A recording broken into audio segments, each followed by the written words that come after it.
First, I just want to thank everybody for their comments, for their emails, for their support, encouragement, and it's the fire which fuels my passion to continue making videos.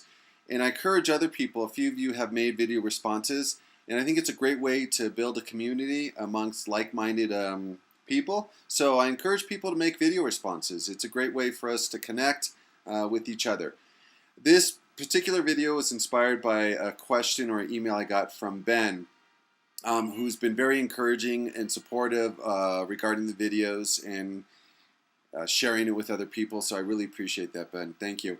And I guess his question, the essence of his question is, how did I come to these conclusions that I've laid out in my videos? And for me, there's some very basic principles. What trips most people up and has tripped me up numerous times in my spiritual path on my walk is the mind, activating the mind in secret caverns, secret ways. The mind is very crafty and will get activated and utilized even when we think we're not engaging it. And then the mind takes over and we get into this thinking process. And to find truth, the process that I use, one is personal and practical experience. I try out different things and I see what works and what doesn't work. This is just a huge benefit. And then I'm very open and receptive to being wrong. And I have a hunger to know what is the truth. And so I'm always open to other new and different ideas, to other people's suggestions, to other cultures, other religions, other philosophies. I never feel like I'm locked in. And I was involved in Christianity for a while, and man, you get locked in. And I see some of the comments from born-again Christians on my videos, and you could just see it. You develop tunnel vision. And this can be with anything. This can be with veganism, vegetarianism, any type of raw foods, not only foods, but just all different types of lifestyles. People get so passionate and locked in that their way is right, that they just can't see any other truth. And this stifles you. This suffocates our ability to grow and expand and feed on the nutrients that the world provides us. That's the first thing. The second thing is just having a core foundation of simplicity.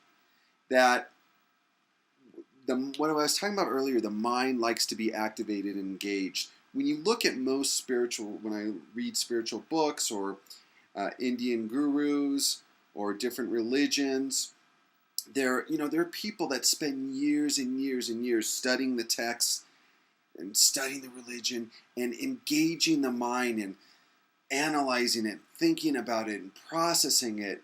And for me, that's a real deterrent to entering the flow of life, the slipstream of life. So I like the analogy of distilled water. Distilled water is a process of you take water that has contaminants and pollutants in it, and you heat it up to such a degree that the vapors rise up and all the gunk, all the pollutants, toxins stay at the bottom. So it's being separated and you're getting the pure essence of the water, pure water. This is the water that's my preference to drink because it's just so pure. And we're bombarded constantly with information, and we've been conditioned to believe that we lack, we're deficient, and so we're constantly hungry for information. The problem is we haven't been trained or taught how to distill and how to process all this information, all this the spiritual books, all the teachings, the practices, the different philosophies, the different diets, religions. We haven't been taught how to use our spirit, our soul, our instinct, our intuition to distinguish the toxins or the things that are not true from the pure essence, the pure distilled water. And this process is so practical that most of it is the reason why we don't do this is because it's point blank, it's laziness. It's far easier to be spoon-fed and say, oh, I'm going to let someone else distill the water for me. Because if you've ever distilled water, it's a time-consuming and laborious process. And we would just rather trust someone else. And from a very young age, this is how we've been conditioned. Don't trust yourself. Trust your parents. Believe in your parents. Believe in your teachers. Believe in politicians. Believe in, we trust more what advice famous people give us than our own soul, our own inner instinct. And when we start distilling all the information and saying, hey, I'm just gonna let this sit and see, is this true? Does this ring true on a deeper level? Forget, only processing it in the mind. Does it ring true? And so much of what we're taught is just complete BS. And a lot of it is people, whether you have doctors, teachers, gurus, spiritual teachers, all these different jobs and practices and careers, they need to create information in order to sell product, in order to keep you hooked, in order to keep you coming back, in order to keep you dependent. And it's not in people's self-interest to teach independent, to trust yourself, to be confident within yourself. We are taught to be insecure, weak, self-doubt. Everybody suffers from a lack of confidence. Well, why is this? Multitude of reasons.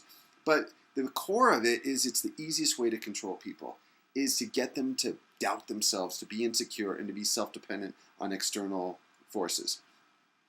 So once we start trusting ourselves, we keep... My first philosophy, man, if like a 7, 8, 9-year-old can't understand it, it's too complicated. Because what I look at who amongst the populace, who is the happiest, what group of people have the most joy, the most vitality, the most vibrance and just illumination in their eyes. And it's children. And most often, the younger the child, the less corrupted they've become and less, programmed by by society. And they just have this natural, if you ever watch children play in a park, they just have this natural exuberance and passion and joy for life. Man, they don't need gurus. They don't need self-help books. They don't need to meditate for hours. They have it. So all the information that we have been continually feed ourselves with, to me, it hampers us. It hampers our spiritual path, and it's just more feeding of the mind. And when you feed the mind, like you feed anything, it's going to grow. And so oftentimes it grows fat and lethargic, but it's going to grow. So when we start saying, hey, I'm going to shut off the influx of all this information, the books, the gurus and all the spiritual, all this, the TV, the internet. I'm just going to, not that there's anything wrong with it, man. If it works for you, then you continue on it. I'm just offering a suggestion. Let's minimize it, turn it down, turn it off, and go within. Go within. And there are so many different ways to do this. Just practice sitting and doing nothing. The mind gets bored. I can't do it. I can't take it.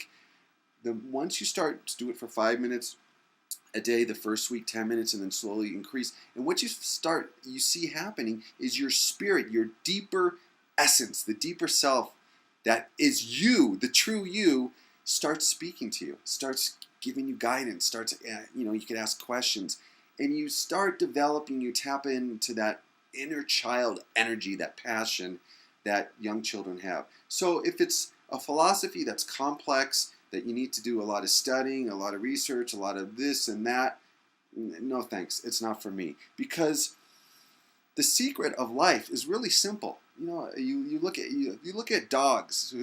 I think are one of the most joyful, despite living with humans, one of the most joyous animals on the planet.